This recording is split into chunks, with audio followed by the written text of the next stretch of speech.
Breaking news. Italy puts a knife to EU throat as new government wreaks havoc at first major summit.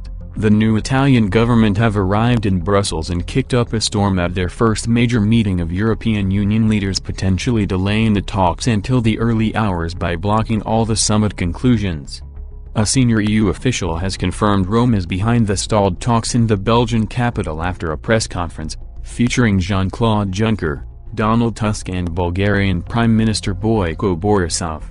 Express.co.uk has learned Italian Prime Minister Giuseppe Conte has blocked all of the summit conclusions, not just those on migration, which has not even been discussed by leaders of the EU 28. The last time a European Council summit ended with no agreed conclusions was March 2017, which means leaders could be stuck in meetings until the early hours as they struggle to reach an agreement. An EU diplomat said Rome is putting a knife on the member states' throat over migration even before the subject is discussed by heads of state. The source added, an inexperienced new leader hitting his fist on the table. He could either end up hurting his fist, making others leave the table, or break the table. Italy's populist government had previously threatened to veto the joint EU statement on migration as German Chancellor Angela Merkel fights to find a European-level solution to avoid a domestic crisis on the issue.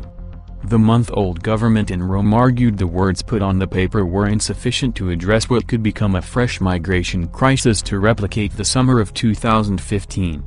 Mr. Conte said, "Italy does not need more words, but concrete actions. It's a possibility I hope not to consider, but if we reach that point, on my behalf we will not have shared conclusions."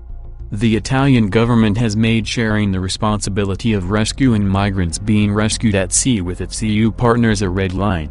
An official statement from European Council President Mr. Tusk said, "The European Council this afternoon had an exchange of views with European Parliament President Tajani and the NATO Secretary-General, as well as discussions on security, defense, jobs, growth, competitiveness, innovation and digital and other issues such as enlargement."